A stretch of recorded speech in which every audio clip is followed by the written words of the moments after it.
Es ist hier. Final Cut Pro 11.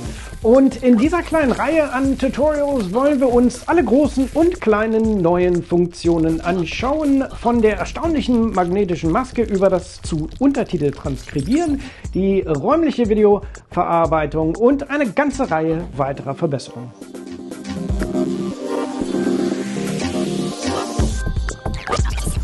Ich möchte mit dem beginnen, was ich als Vorzeigefeature bezeichnen würde, die brandneue von KI gestützte magnetische Maske.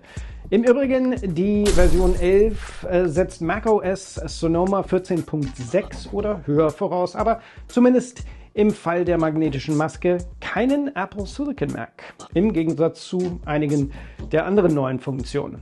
Intel-Nutzer sind also weiterhin willkommen. Und wenn dir das Ganze gefällt und auch hilft, dann gib uns einen Daumen hoch und abonniere den Kanal. Und solltest du hierüber hinaus noch alles andere über Final Cut Pro lernen wollen, dann schau doch mal bei uns auf der Seite vorbei für ein umfassendes Final Cut Pro Training auf Deutsch. Link in der Beschreibung. Schauen wir also, was die Maske so alles kann, und bleibt auf jeden Fall dran, um wie immer einige Power-User-Tipps zu erhalten, die ihr sicher nirgendwo anders gesehen haben werdet. Wer sich mal ein Video über die Maske zum Entfernen einer Szene angesehen hat, weiß, dass eine durch maschinelles Lernen verbesserte Maske an sich für Final Cut Pro nichts Neues ist.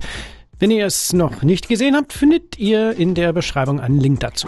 Ihr werdet sehen, dass es zwar erstaunliche Ergebnisse liefert und die damals verfügbaren Alternativen in Bezug auf Geschwindigkeit, Qualität und mehr übertrifft, allerdings auch einige unglückliche und unpraktische Einschränkungen hat. Zunächst einmal muss die Aufnahme statisch sein und es wurde eine sogenannte Clean Plate, also ein Bild der Szene ohne dem jeweils zu maskierende Objekt benötigt, damit sie wie erwartet funktioniert. Nun, ich denke, es ist offensichtlich, dass dies der erste Schritt in die Richtung war, in die es gehen sollte, und ebenso offensichtlich, dass es hiermit auch nicht aufhören wird. Wie immer gibt es mehrere clevere und nützliche Wege, die magnetische Maske anzuwenden. Die scheinbar einfachste und direkteste Möglichkeit ist, in der Effektübersicht zur Kategorie Maskieren und Keying zu wechseln und den neuen Filter magnetische Maske wie jeden anderen Effekt auf den Clip in der Timeline zu ziehen. Oder man geht mit dem ausgewählten Clip in das Menü für automatische Verbesserungen unter dem Viewer, wähle es hier aus oder verwende, wie wir sehen können,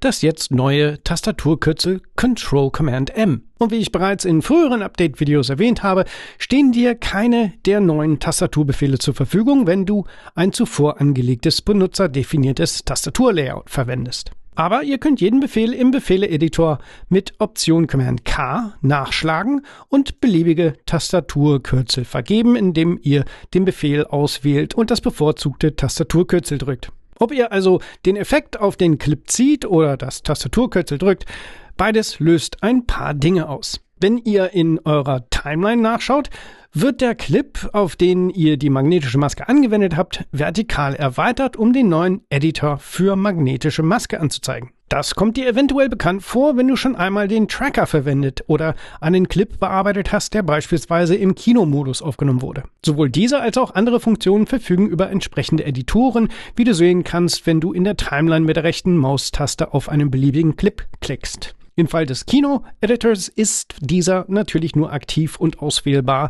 wenn der Clip tatsächlich im Kinomodus aufgenommen wurde. Abgesehen davon stehen im Viewer oben 2 Schaltflächenreihen zur Verfügung, von denen nur ein paar aktiv sind. Standardmäßig ist die neue Plus-Schaltfläche auf der linken Seite ausgewählt. Diese dient zum Hinzufügen von Steuerpunkten zu der Maskenauswahl. Wenn wir einen Blick auf das Informationsfenster werfen, sehen wir, dass nicht der eigentliche Effekt ausgewählt ist, sondern die verbundene Maske, die wir erstellen werden. Die tiefere Bedeutung davon klären wir gleich. Wenn wir mit der Maus über das Bild fahren, sehen wir, dass der Cursor eine Pipette mit einem Plus ist. Ich skimme mal durch den Clip, den ich deshalb ausgewählt habe, weil er in jeder Hinsicht viel Bewegung enthält. Es laufen 3 Personen in das Bild und die Kamera ist handgehalten und bewegt sich hektisch. Zuerst möchte ich zu einem Bild skimmen, in dem das, was ich maskieren möchte, in diesem Fall die 3 Personen, vollständig sichtbar sind und meine Abspielposition hier platzieren. Jetzt muss ich nur noch auf das klicken, was ich maskieren möchte. Ich beginne mit dem Herren in der Mitte und klicke einfach mit der Pipette irgendwo auf seinen Oberkörper. Und zack, um ihn herum erscheint ein Auswahlrahmen und eine halbtransparente Maske, in diesem Fall standardmäßig in Rot, erscheint als Überlagerung, um mir den Bereich der Auswahl anzuzeigen. Zusätzlich wird in meinem Editor für magnetische Masken in der Timeline ein Keyframe erstellt, der mir anzeigt, wo ich einen oder mehrere Steuerpunkte und damit ein Referenzbild gesetzt habe. Wenn wir den Clip erneut skimmen, können wir sehen, dass die Maske überall außerhalb des Referenzbilds verschwindet. Das liegt daran, dass meine Auswahl auf den Rest des Clips getrackt werden muss. Jeder, der schon einmal den Tracker von Final Cut verwendet hat, wird mit den meisten dieser Schaltflächen und dem allgemeinen Verfahren vertraut sein. Wenn das alles wäre, was ich maskieren möchte und ich mit der Auswahl zufrieden bin, könnte ich jetzt einfach auf die Schaltfläche Analysieren klicken, die jetzt oben links im Viewer zusammen mit fast allen anderen aktiv geworden ist. Aber ich möchte auch die beiden Damen links und rechts von ihm in die Maske einbeziehen. Und dafür gibt es zwei Möglichkeiten, je nachdem, was ich brauche. Die erste Option ist natürlich einfach.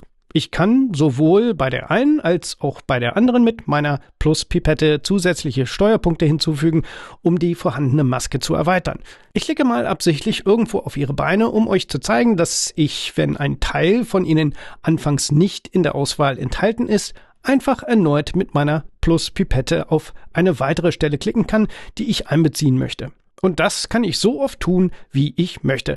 Sobald ich mit der Auswahl zufrieden bin, könnte ich auf die Schaltfläche Analysieren klicken. Aber um die Spannung noch ein wenig aufrecht zu erhalten, ich würde eigentlich individuelle Masken für jeden bevorzugen. Also drücke ich Command Z, um die letzten Steuerpunkte für die beiden Damen zu entfernen.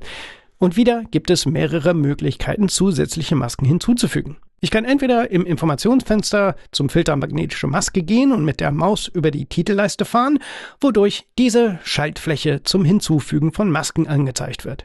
Hier haben wir wie immer die zwei bisher bereits üblichen Optionen, sowohl eine Form als auch eine Farbmaske hinzuzufügen, aber jetzt haben wir eine dritte Option. Wir können eine zusätzliche magnetische Maske hinzufügen. Alternativ, wenn wir oben rechts im Viewer schauen, gibt es hier auch eine Schaltfläche neben der Schaltfläche Zurücksetzen, mit der wir eine beliebige Anzahl zusätzlicher Masken erstellen können.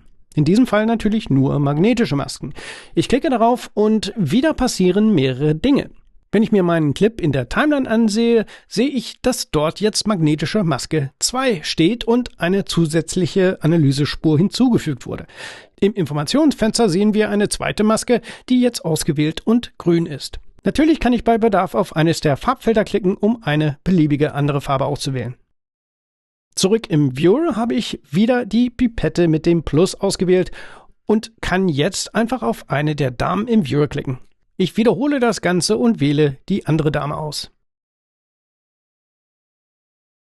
Dem Editor wurde eine dritte Spur mit einem Referenzbild und einer dritten Maske in lila im Informationsfenster hinzugefügt. Wenn ich die aktuelle Maske oder in diesem Fall die Masken überprüfen möchte, kann ich einfach die magnetische Maske selbst in der Liste im Informationsfenster auswählen und die Masken sowie der jetzt ausmaskierte Hintergrund verschwinden.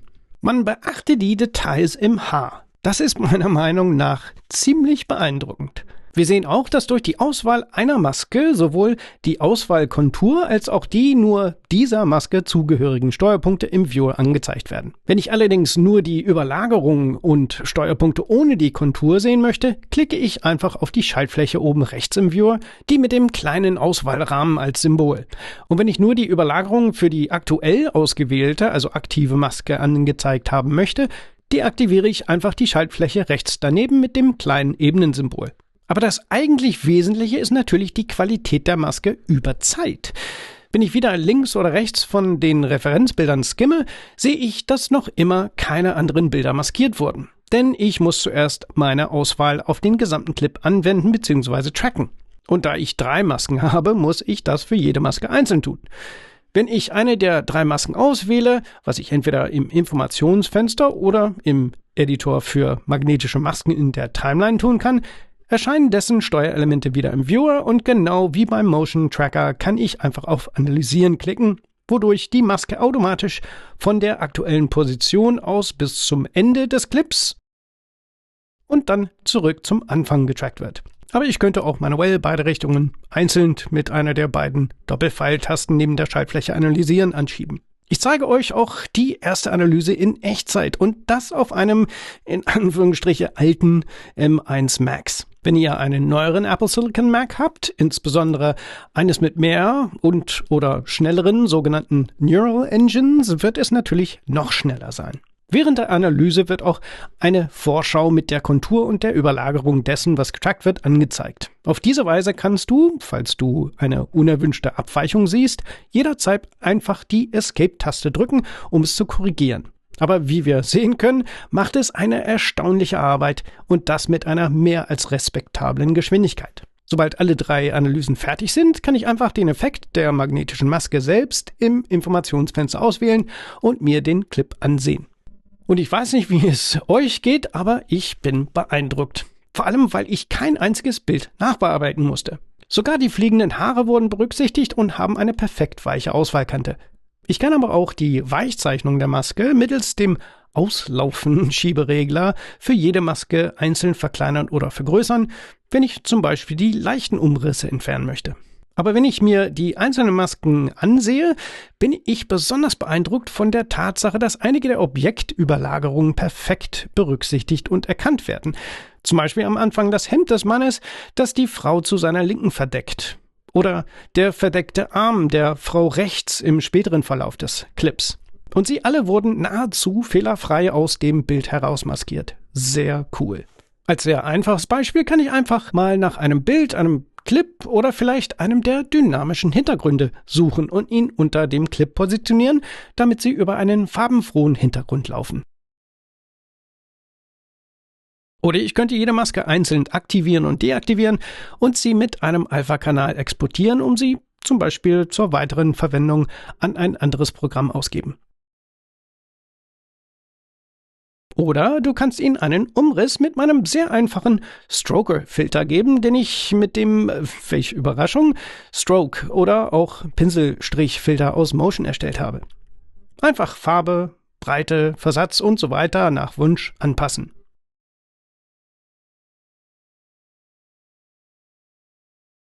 Und da ich 3 Masken habe, könnte ich auch einfach 2 weitere Kopien des Clips erstellen und jeder eine andere Kontur geben, indem ich die Masken der beiden anderen jeweils deaktiviere.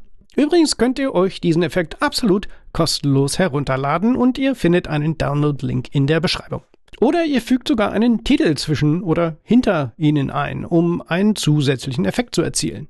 Die Maskierung eröffnet also ganz klar viele neue, schöne Gestaltungsmöglichkeiten.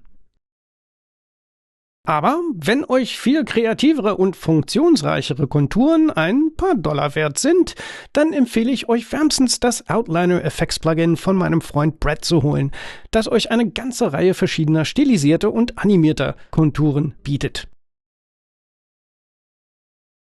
Aber ihr bekommt auch eine Reihe von sehr coolen, anpassbaren und animierten Formen dazu.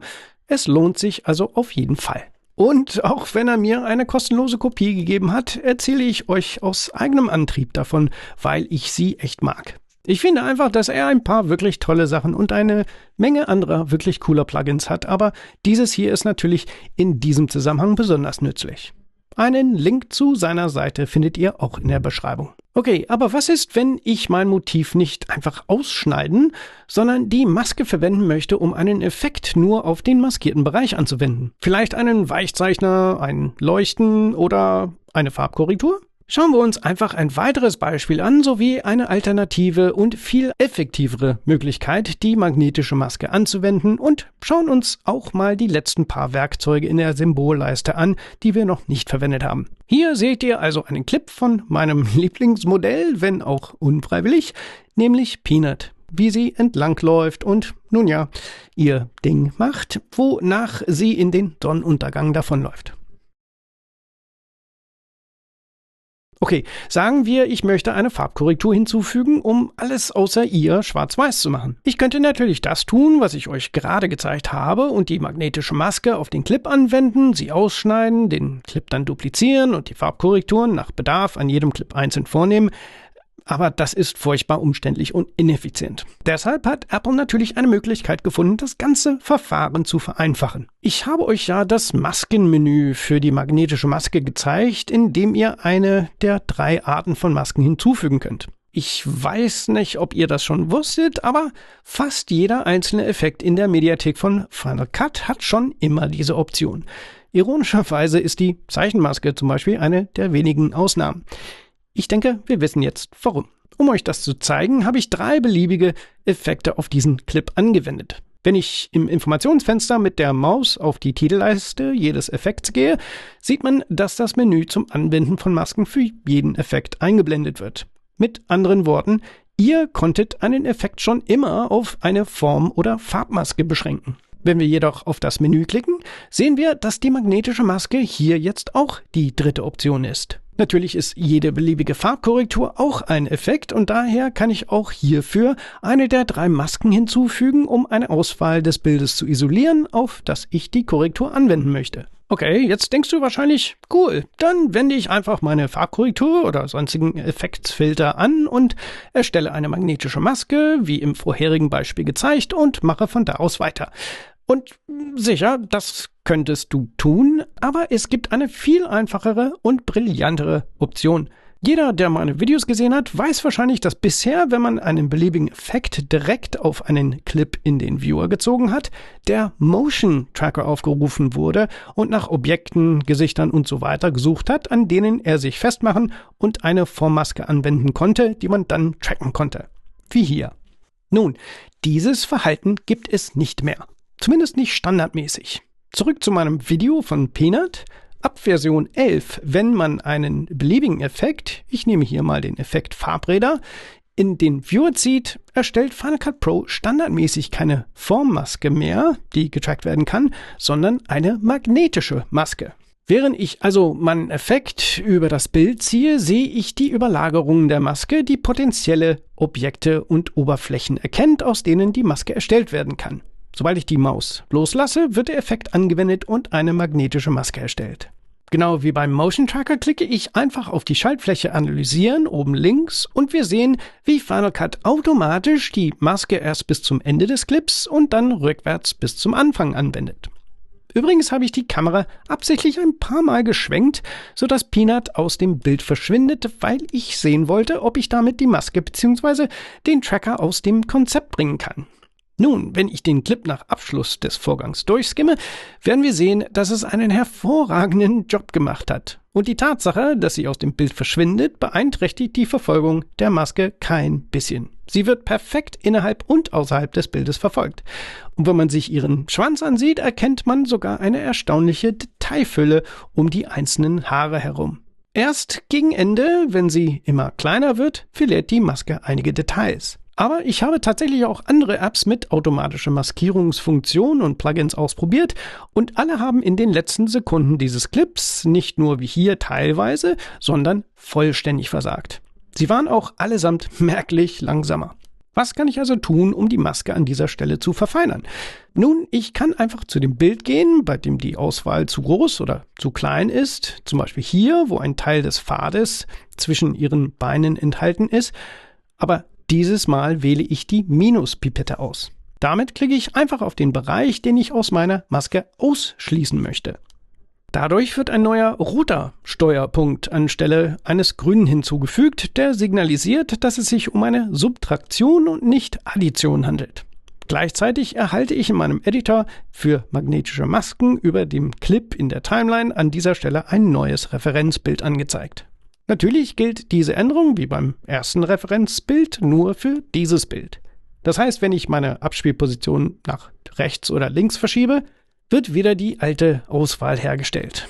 Jetzt muss ich entweder die Maske von hier aus neu analysieren lassen, aber natürlich nur bis zum Ende des Clips, oder wenn ich die Maske nur für ein paar Bilder korrigieren möchte, weil sie ansonsten in Ordnung ist, kann ich auch die Einzelbildanalyse verwenden, die ich über den beiden Schaltflächen ganz links und rechts neben der Schaltfläche Analysieren machen kann. Denn wenn ich den gesamten Clip neu analysiere, werden mein vorheriger Track- und Referenzbild überschrieben, was möglicherweise nicht das ist, was ich möchte oder ideal wäre. Das mache ich mal rückgängig. Bei der Einzelbildanalyse wird im Analysebereich eine kleine weiße Linie hinzugefügt, die einen einzelnen Keyframe und kein Referenzbild kennzeichnet. Dies ist wichtig, da jetzt die Pfeiltasten nach links und rechts oben links aktiv werden, nachdem ich mehrere Referenzbilder habe. So kann ich zu und von jedem Referenzbild springen, den ich habe. Es wird aber nicht von Keyframe zu Keyframe gesprungen. Und wenn ich übrigens beim Maskeneditor mit der Maus über den blauen Balken fahre, der den Analysebereich definiert, erhalte ich das Bereichsauswahlwerkzeug. Damit kann ich einen beliebigen Abschnitt des Analysebereichs der magnetischen Maske auswählen, woraufhin die Option zum Löschen angezeigt wird. Das kann ich beispielsweise tun, weil ich aus irgendeinem Grund möchte, dass die Maske in diesem Moment nicht aktiv ist oder weil ich einfach einen bestimmten Abschnitt neu analysieren möchte. Wenn ich mit meiner Maske soweit zufrieden bin, kann ich zum Informationsfenster zurückgehen und hier das Informationsfenster für Farbe öffnen und beispielsweise die Sättigung für Peanut erhöhen. Und wenn ich unten zur Außenmaske wechsle, kann ich die Sättigung für alles außerhalb der Maske reduzieren, um es schwarz-weiß zu machen. Das geht super schnell und einfach. Und schließlich gibt es noch 2 zusätzliche Werkzeuge zum Bearbeiten eurer Maske. Die Pinselwerkzeuge, die ihr unterhalb der Analyseleiste findet. Und hier gibt es auch eine Plus- und eine Minus-Version, die ich mal annehme, selbsterklärend sind. Hier habe ich also bereits die magnetische Maske auf diesen Clip angewendet und möchte diesen Herrn, der einen Bodyslam ausführt, zur Farbkorrektur und vielleicht für einen Effekt maskieren. Dazu möchte ich auch eine sehr hilfreiche Technik zeigen, wenn ihr ein Motiv oder Objekt habt, das von anderen Elementen verdeckt wird oder sich sogar mit ihnen überschneidet. Wie in diesem Fall die Seile und der andere Wrestler. Ich beginne einfach damit, eine erste grobe Maske vom Wrestler auszuwählen, indem ich mit der Pluspipette auf ihn klicke. Übrigens, als kleiner Tipp für Power-User, du kannst ganz einfach zwischen der Plus- und der Minuspipette wechseln, indem du die Optionstaste drückst. So sparst du dir viele Mausklicks, da du nicht jedes Mal zum oberen linken Rand des Viewers gehen musst, um zu wechseln. Ich lasse auch mal die recht imperfekte Auswahl vorerst so, wie sie ist. Sobald ich meine Referenzmaske habe, kann ich zum Informationsfenster gehen und da ich die magnetische Maske allein und nicht als Teil eines Effekts verwende, auf die Titelleiste der magnetischen Maske klicken, um die erstellte Maske anzuzeigen. Oder ich klicke auf Masken anzeigen, um mir den Alpha-Kanal der Maske anzeigen zu lassen. Diese Schwarz-Weiß-Maske stellt den Alpha-Kanal dar, also die Transparenz des Bildes. Alles, was weiß ist, ist transparent, alles, was schwarz ist undurchsichtig und alles dazwischen ist halbtransparent, je nach Grauton. Vor allem die halbtransparenten Bereiche sind in diesem Modus in der Regel viel einfacher zu identifizieren. Es gibt auch eine farbige Darstellung des Ganzen, was je nach Motiv auch extrem hilfreich sein kann. Aber auf die Schwarz-Weiß-Darstellung zurückgestellt, kann ich in diesem Fall etwas besser sehen, dass es in meiner Auswahl immer noch kleine Bereiche gibt, die ich eigentlich nicht möchte oder vielleicht sogar einige Details, die ich möchte. Und obwohl ich auch jedes der Maskierungswerkzeuge verwenden kann, während ich die Maske so ansehe, werde ich die Pipetten überspringen und die Maskenpinsel für eine schnelle Lösung verwenden. Natürlich wird durch die Verwendung des Pluspinsels Schwarz hinzugefügt, wodurch jegliche Transparenz entfernt wird. Umgekehrt wird durch die Verwendung des Minuspinsels Weiß hinzugefügt, wodurch die Bereiche transparent werden.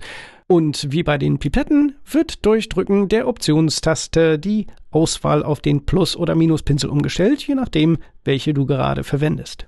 Dabei steht ein weißer Kreis für den Pluspinsel und ein schwarzer Kreis für den Minuspinsel.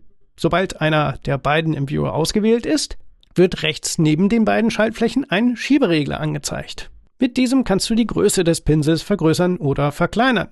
Aber die Größe des Pinsels beim Hin- und Herschieben nicht sehen zu können, kann sich als unpraktisch und ungenau erweisen. Aber hier kommt ein weiterer kleiner Power-User-Tipp ins Spiel. Wenn du den Kreis, der die Pinselgröße darstellt, über dein Bild hältst und dann bei gedrückter Shift-Taste irgendwo klickst, erscheint ein zusätzlicher roter Kreis. Und wenn du jetzt die Maus nach oben und unten ziehst, siehst du, wie sich die Größe ändert. Wenn wir uns den Schieberegler dabei ansehen, sehen wir auch, dass dies die Größe des Pinsels anpasst. Sobald du die gewünschte Größe gefunden hast, lässt du einfach die Maustaste los und die ausgewählte Größe wird als Pinsel angewendet. Damit kann ich dann meine Maske nach Bedarf verfeinern. Ich kann zum Beispiel den Teil des Seils entfernen, der in die Auswahl einbezogen wurde, und die Maske um seine Füße herum manuell verfeinern und so weiter. Aber es gibt tatsächlich eine viel einfachere Lösung. Etwas, das eine solche Bearbeitung in der Regel exponentiell einfacher machen wird. Denn vielleicht habe ich einfach nicht das idealste Bild für mein Referenzbild ausgewählt. Nachdem ich euch also all das gezeigt habe, damit ihr alle Werkzeuge versteht, mache ich meine Änderungen rückgängig und kehre zum regulären Bild und meiner ursprünglichen Kontur und Maske zurück. Denn an dieser Stelle ist es immer einen Versuch wert, die Einzelbildanalyse in beide Richtungen auszuprobieren, nachdem man sein erstes, wie in diesem Fall, imperfektes Referenzbild ausgewählt hat. Denn wenn ich zum Beispiel die Einzelbildanalyse nach links klicke, sehen wir, dass Final Cut bzw. die KI einen neuen Versuch unternimmt, das zu erraten, was ich zu maskieren versuche, und die Auswahl verfeinert sich von selbst.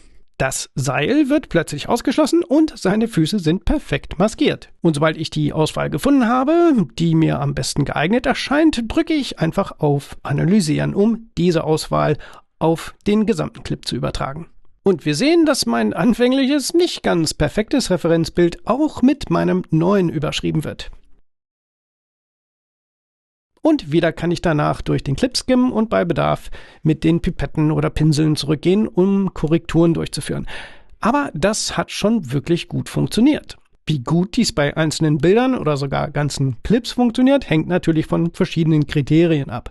Dazu gehören die Art des Objekts, das Ausmaß der Bewegung, die Auflösung, etwaige Überlagerung und so weiter. Man kann also nicht erwarten, dass dies beim ersten Versuch in jeder Situation perfekt funktioniert. Aber ich möchte euch eigentlich schnell eine andere Technik zeigen. Eine, die sich in solchen Situationen als viel einfacher und schneller erweisen kann, wenn die Maske zum Beispiel durcheinander gerät, wo der eine Typ anfängt und der andere aufhört. Ein verständlicher Fehler, wenn er mich fragt. Oder vielleicht gibt es ein paar Bilder, bei denen das rote Seil nicht ganz maskiert ist, oder ich möchte einfach sicher gehen, dass es nicht sporadisch wieder auftaucht. Du könntest natürlich einfach Bild für Bild durch den Clip gehen, um diese eine Maske zu überprüfen. Das könnte sich allerdings als mühsam und zeitaufwendig erweisen. Nun, ich werde es mal in dieser ersten imperfekten Auswahl belassen, um einen anderen Ansatz zu wählen. Wir wissen ja, dass wir beliebig viele zusätzliche Masken hinzufügen können. Nachdem ich also potenzielle Problembereiche identifiziert habe, wie zum Beispiel den anderen Wrestler und das Seil, kann ich einfach für beide eine zusätzliche magnetische Maske hinzufügen, indem ich auf die Schaltfläche Neue Maske oben rechts im Viewer klicke. Das mache ich einmal für das Seil, ich mache eine Auswahl mit den Pipetten und analysiere ihn über den Clip hinweg. Übrigens, es erkennt sogar automatisch die anderen Seile und maskiert sie ebenfalls. Ziemlich cool. Dann wiederhole ich das gleiche für den anderen Wrestler mit einer dritten Maske, wobei ich vornehmlich darauf achte, wo sich die beiden überschneiden, zum Beispiel bei seinem Arm und seiner Hand. Der Rest ist nicht ganz so wichtig.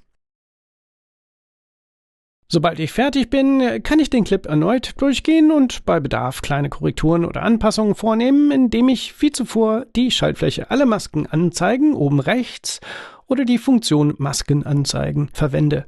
Wobei jetzt fragt ihr euch vielleicht, warum ich die Maske erweitern möchte, wenn ich doch nur den einen Wrestler haben möchte. Nun, hier ist der kleine Trick. Sobald ich mit den anderen beiden Masken zufrieden bin, gehe ich einfach zurück zum magnetischen Maskeneffekt im Informationsfenster und kann hier auswählen, dass meine zweite und dritte Maske von der ersten abgezogen werden. Tatsächlich muss also keine der drei perfekt sein, nur in den Bereichen, in denen sie sich überschneiden, um letztendlich eine einzige saubere Maske zu ergeben. Oh, und nur am Rande bemerkt, das Kantenflimmern und Zittern der magnetischen Maske ist bei weitem das geringste, das ich bei diesen Arten von solchen KI-gestützten Masken je gesehen habe. Ich bin sehr beeindruckt. Zu guter Letzt noch ein paar weitere Tipps für Power-User, von denen ich wette, dass ihr sie noch nirgendwo anders gesehen oder gehört habt. Erinnert ihr euch daran, dass ich erwähnt habe, dass das Ziehen eines Effekts in den Viewer in früheren Versionen automatisch den durch maschinelles Lernen gestützten Motion Tracker aufgerufen hat und Dinge wie Objekte und Gesichter zur Auswahl anbot? Nun, während dies immer noch das Standardverhalten für Dinge wie Titel und Bilder ist, wenn ich eines davon in den Viewer ziehe, wie man hier sieht, könnt ihr bei Verwendung eines Effekts immer noch zum Tracker anstatt der magnetischen Maske zurückwechseln, indem ihr ihn einfach bei gedrückter Command-Taste in den Viewer zieht. Wenn ich beispielsweise in diesem Fall das Nummernschild verpixeln und dafür den Verpixelungsfilter in den Viewer ziehe, können wir sehen, dass das Nummernschild von der magnetischen Maske nicht als einzelnes Objekt erkannt wird. Wenn ich das gesamte Auto verpixeln wollte, wäre dies natürlich die perfekte Lösung. Sonst müsste ich die magnetische Maske anwenden und dann alles aus der Maske löschen, was nicht verpixelt werden soll. Aber das wäre in diesem Fall im Vergleich viel zu viel Arbeit. Denn wenn ich einfach die Command-Taste drücke, wird auf den regulären Tracker umgeschaltet und das Nummernschild als verfolgbares Objekt erkannt. Ich kann es anwenden, die Maske, den Tracker und den Effekt nach Bedarf anpassen, auf Analysieren klicken und bin in wenigen Sekunden fertig. Sehr cool.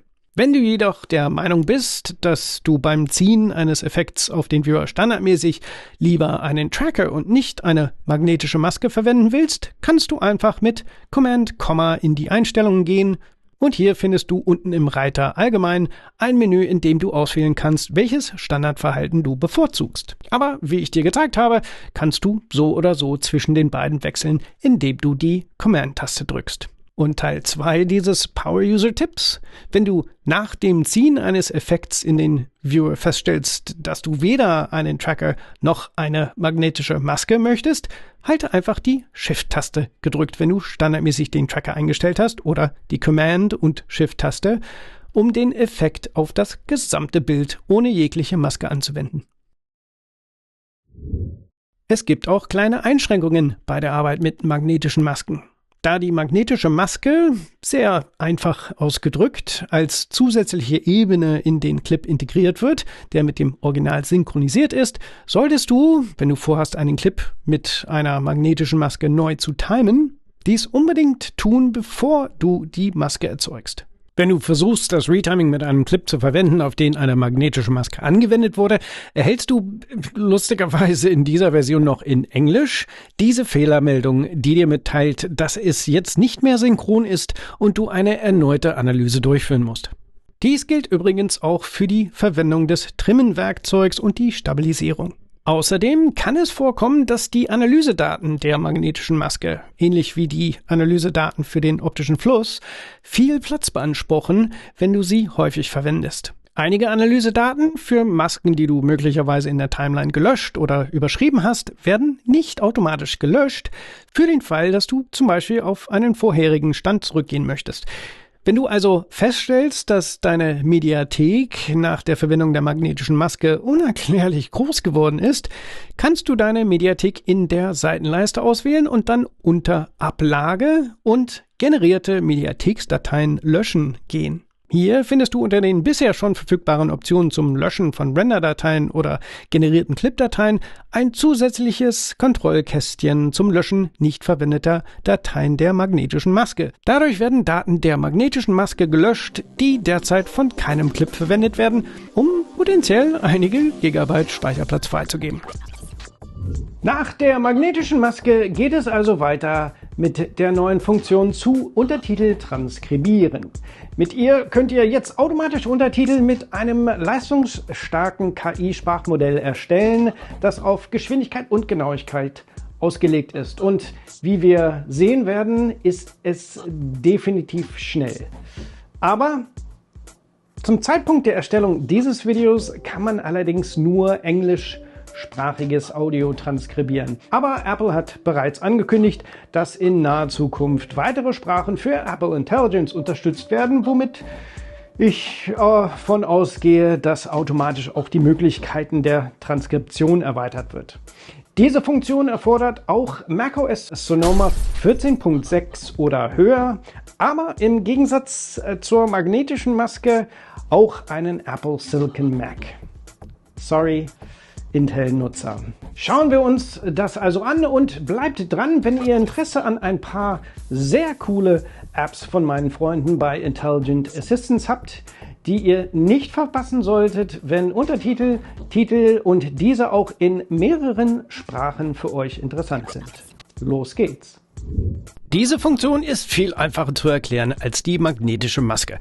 Sie ist so einfach und unkompliziert, wie man es sich nur vorstellen kann und dennoch unglaublich leistungsstark. Das ist etwas, das ich persönlich an Apples Herangehensweise an ansonsten scheinbar komplexe Aufgaben so liebe. Hier habe ich zum Beispiel die englische Version meines letzten Videos, das alles in Final Cut 10.8 abdeckt und fast 51,5 Minuten lang ist. Um dies zu transkribieren, gibt es mehrere Stellen, an denen du den Befehl finden kannst.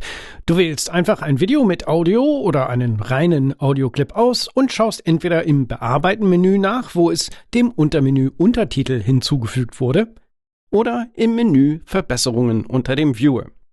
Oder du klickst einfach mit der rechten Maustaste auf den Clip in der Timeline und siehst unten im Kontextmenü auch den neuen Befehl zu Untertitel transkribieren mit der Tastenkombination Shift-Command-C. Und wie ich bereits erwähnt habe, werden diese und andere neue Tastenkombinationen nicht standardmäßig angezeigt, wenn du ein benutzerdefiniertes Tastaturlayout verwendest. Ich wähle es einfach aus und Final Cut beginnt sofort mit der Transkription. Übrigens lädt Final Cut Pro bei der ersten Verwendung zunächst das Sprachmodell herunter und erstellt dann die Untertitel. Nur einmal und natürlich ist eine Internetverbindung erforderlich. Ich habe dies übrigens nicht beschleunigt. Dies ist die tatsächliche Geschwindigkeit der Transkription. Mit anderen Worten, transkribiert Final Cut diesen 51,5-minütigen Clip, der fast durchgehend gesprochene Passagen enthält, in kaum mehr als 30 Sekunden. Wobei der Großteil dieser Zeit für die Erstellung der Untertitel aufgewendet wird, da die Transkription buchstäblich bereits abgeschlossen ist, wenn der Fortschrittsbalken das Ende erreicht hat. Technisch gesehen hat es also nur etwa 10 bis 15 Sekunden gedauert. Aber ich bleibe bei den ungefähr 31 Sekunden, da ich es nicht genau sagen kann. Ziemlich beeindruckend und natürlich passiert das alles auf deinem Mac. Es ist also kein Hochladen deines Clips oder Audios in die Cloud oder sonst wohin erforderlich. Sobald ich fertig bin, kann ich den Clip durchgehen, um meine neuen Untertitel zu bewundern, die standardmäßig im ITT-Format vorliegen. Wenn du jedoch CEA 608 Untertitel zum Einbetten in deinen Clip oder sogar SRT-Untertitel zum Exportieren, zum Beispiel auf YouTube, verwenden möchtest, kannst du sie alle auswählen, mit der rechten Maustaste auf einen von ihnen klicken, zu Untertitelrolle zuweisen und Rolle bearbeiten gehen. Dann das gewünschte Format hinzufügen, auf Anwenden klicken und nun erneut mit der rechten Maustaste auf deine Untertitel klicken und sie deinem bevorzugten Format zuweisen. Oder, wenn sie noch ausgewählt sind, klicke mit der rechten Maustaste, gehe zu Untertitel in neues Format duplizieren und wähle das Format hier aus, ohne die Rolle zuerst manuell hinzufügen zu müssen. Das mache ich mal rückgängig. Als ich das zum ersten Mal ausprobiert habe, habe ich mich gefragt, ob das wirklich so unglaublich schnell ist, wie es scheint. Also dachte ich, ich würde es mit den verschiedenen anderen Apps vergleichen, die ich bisher für Transkriptionen verwendet habe. Und es scheint, als hätte ich mit meinem Gefühl ins Schwarze getroffen. Ich habe Captionator, Premiere Pro, Resolve und Ico, die kostenlose Transkriptions-App aus dem App Store, mit ihren Standardeinstellungen und mit genau demselben Clip zum Vergleich getestet. Und siehe da, sie waren alle merklich langsamer, einige sogar erheblich langsamer. Captionator brauchte mehr als doppelt so lange, Premiere mehr als 3-mal so lange, Resolve fast 7-mal so lange und Ico war mit fast dem 14-fachen der benötigten Zeit bei weitem am langsamsten. Also ja, ich denke, man kann mit gutem Gewissen behaupten, dass Final Cut unglaublich schnell ist. Was den Vergleich der Genauigkeit betrifft, kann ich nicht wirklich viel sagen, da ich nicht wirklich bereit war, 5 51-minütige Transkriptionen durchzusehen, um sie zu vergleichen. Alles, was ich nach dem flüchtigen Durchsehen sagen kann, ist, dass keine von ihnen fehlerfrei war. Alle hatten ihre Probleme mit der Erkennung bestimmter Wörter oder Phrasen und auch die Zeichensetzung war unterschiedlich. Letztendlich gilt also, egal was du verwendest, du wirst die Transkription immer durchsehen und bei Bedarf Korrekturen vornehmen müssen. Aber selbst dann ist es immer noch um ein Vielfaches schneller, als wenn du es selber machen müsstest. Übrigens können Hintergrundgeräusche, Musik oder sich überlappende Dialoge die Genauigkeit und das Timing der automatisch generierten Untertitel beeinträchtigen. Um die Qualität der Untertitel zu optimieren, versuche zunächst, den gesprochenen Ton mit Hilfe der Stimmisolation zu verbessern. Allerdings habe ich zugegebenermaßen nach der Anwendung auf diesen bestimmten Clip und dem erneuten Aufrufen der Transkription eine deutliche Verlangsamung festgestellt. Aber selbst dann war es immer noch sehr schnell, nur nicht so schnell. Du solltest es also nur anwenden, wenn es wirklich notwendig ist, um die Transkriptionsgeschwindigkeit zu maximieren. Wenn ich mir das Projekt mit dem Rohschnitt desselben Clips ansehe, kann ich genauso gut einzelne Clips auswählen, sei es ein Video oder nur Audio oder eine ganze Audiorolle und mit der rechten Maustaste klicken, um nur die Auswahl zu transkribieren. Ich werde dies beschleunigen, da es bei einzelnen Dateien tatsächlich länger dauert, obwohl es sich um dasselbe Audio handelt, da es bei einzelnen Dateien und Abschnitten einen viel größeren Aufwand hat. Aber du musst bedenken, dass es bei überlappenden Audiodateien wie diesen, die du transkribierst, wahrscheinlich auch zu Fehlern oder eher zu Überlappungen in den Untertiteln kommt, die hier in Rot angezeigt werden. Das liegt aber auch daran, dass ich einfach viel zu viel ausgewählt habe, wie zum Beispiel einige Audiodateien mit deutschem Inhalt, die Final Cut leider noch erfolglos zu transkribieren versucht. Und Final Cut hat lustigerweise sogar versucht, teilweise das Effektsaudio zu transkribieren. Also nochmals, du solltest deine Auswahl auf ein Minimum beschränken, um unnötige Bereinigungen zu vermeiden. Denn in diesem Fall transkribiert Final Cut buchstäblich jeden einzelnen Clip einzeln, unabhängig davon, ob es der einzige an dieser Stelle ist oder nicht. Aber das lässt sich zur Not am Ende leicht beheben, denn du kannst sie wie jeden anderen Clip bearbeiten, indem du einfach den In- oder Outpunkt der betroffenen Untertitel nach Bedarf verschiebst oder sie sogar ganz löscht. Ich persönlich würde daher empfehlen, stattdessen den endgültigen Master oder sogar einen zusammengesetzten Clip zu transkribieren. Übrigens ein sehr cleveres Extra, wenn ich mit der rechten Maustaste auf einen dieser Clips klicke, dem die Dialogrolle zugewiesen ist und obwohl sie gesprochenes Audio enthalten, wird mir nicht die Option angeboten, in Untertitel zu transkribieren. Das liegt daran, dass sie alle stumm gestaltet sind. Mit anderen Worten, Final Cut ist clever genug, um Audio zu ignorieren, das nicht tatsächlich hörbar ist. Was in diesem Fall zu einem unglaublichen Durcheinander in der Transkription führen würde, wenn ich einfach alles auswählen und transkribieren würde. Nochmals, einfach, aber wirkungsvoll. Ich habe auch ein ganzes Video zum Thema Untertitel, SRT und so weiter. Wenn du noch mehr über das Erstellen, Verwalten und Exportieren von Untertiteln erfahren möchtest, empfehle ich dir das ebenfalls anzusehen. Wie immer, Link in der Beschreibung. Okay, auf welche Apps habe ich mich also am Anfang bezogen, die das Transkribieren von Clips in Final Cut Pro noch viel leistungsfähiger machen können? Nun, da ich weiß, dass viele Leute gerne die Möglichkeit hätten, ihre vorhandenen Untertitel in normale Titel umzuwandeln, vor allem weil die Gestaltungsmöglichkeiten für normale Untertitel sehr begrenzt sind, was übrigens keine Einschränkung von Final Cut ist, sondern von den verschiedenen Untertitelformaten und Standards, an die sich Final Cut natürlich strikt hält und eine solche Umwandlung in Final Cut noch nicht standardmäßig möglich ist, habe ich meine Freunde Greg und Philip von Intelligent Assistance gefragt, ob sie eine Lösung finden könnten. Und erstaunlicherweise haben sie eine Lösung in kürzester Zeit hinbekommen. Sie erfanden Caption Animator. Eine sehr clevere Workflow-Erweiterung, mit der du deine bestehenden Untertitel in normale Titel umwandeln kannst. Aber nicht durch mühsames Exportieren, Importieren, Exportieren, Importieren oder durch die Verwendung von Standard- oder vordefinierten Titeln, die du dann nachträglich bearbeiten musst, sondern durch einfaches Drag and Drop und die Verwendung eines beliebigen Titels als Vorlage. Dazu öffnest du einfach ein Projekt mit vorhandenen Untertiteln, wie zum Beispiel dieses, bei dem du natürlich schon Rechtschreibung und Zeichensetzung überprüft haben willst. Jetzt fügst du einen beliebigen Titel in die Timeline ein, den du als Vorlage für die generierten Titel verwenden möchtest. Passt das Aussehen nach deinem Geschmack an? Und wenn du Caption Animator installiert hast, gehst du einfach oben links in dein Workflow-Erweiterungsmenü und wählst ihn von dort aus.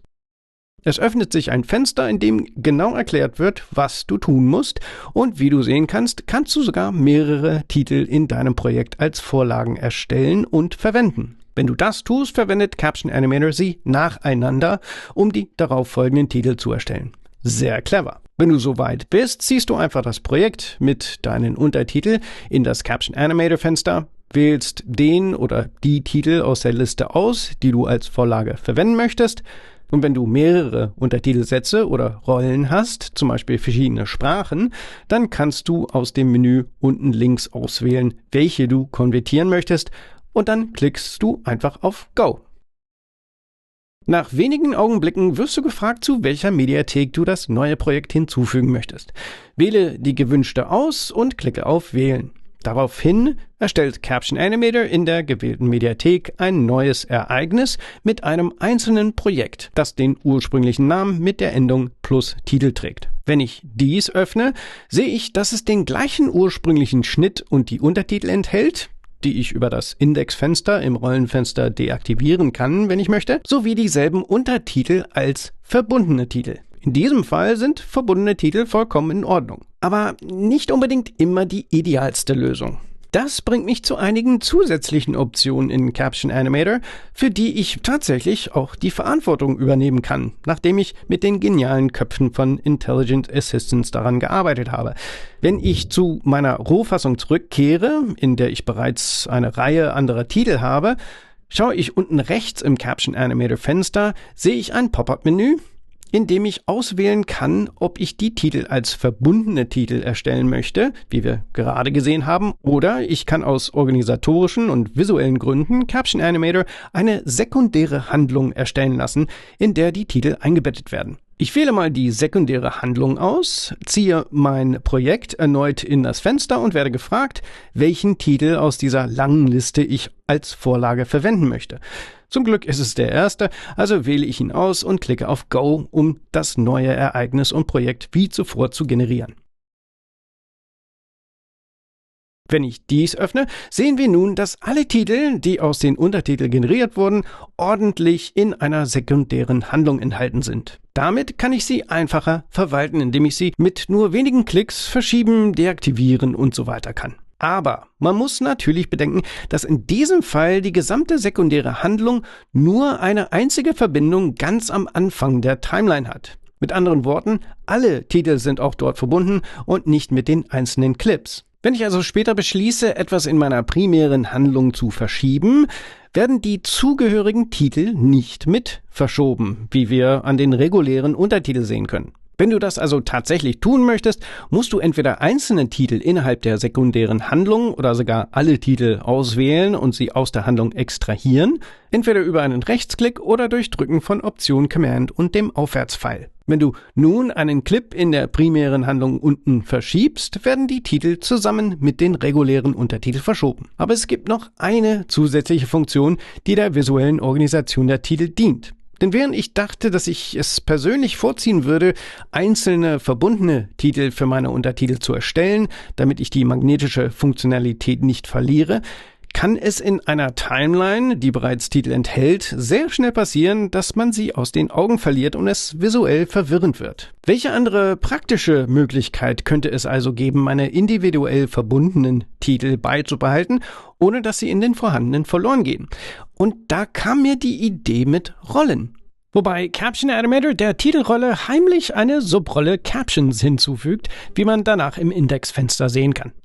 Damit kannst du die neu generierten Titel getrennt von allen anderen auswählen und deaktivieren, was natürlich sehr clever ist. Aber was wäre, wenn ich meinem Vorlagentitel eine eigene Rolle und Farbe zuweisen wollte, da man keine unterschiedlichen Farben für Subrollen definieren kann? Dann könnte ich sie leicht von früheren oder anderen Titeln unterscheiden, indem ich einfach auf die Timeline schaue. Und die Köpfe hinter Caption Animator haben diesen Gedanken sogar noch einen sehr cleveren Schritt weitergeführt. Wenn ich zum Anfang meines unbearbeiteten Projekts zurückkehre und dort hineinzoome, wo ich bereits meinen gewünschten Vorlagentitel hinzugefügt und bearbeitet habe, und vielleicht sogar zu Demonstrationszwecken es mit Optionstaste dupliziere, um einen zweiten hinzuzufügen, dann kann ich mit der rechten Maustaste auf jeden einzelnen klicken und ihnen eine neue Videorolle zuweisen, die ich bereits erstellt habe und die Untertitel 1 und Untertitel 2 heißen und eine andere Farbe haben.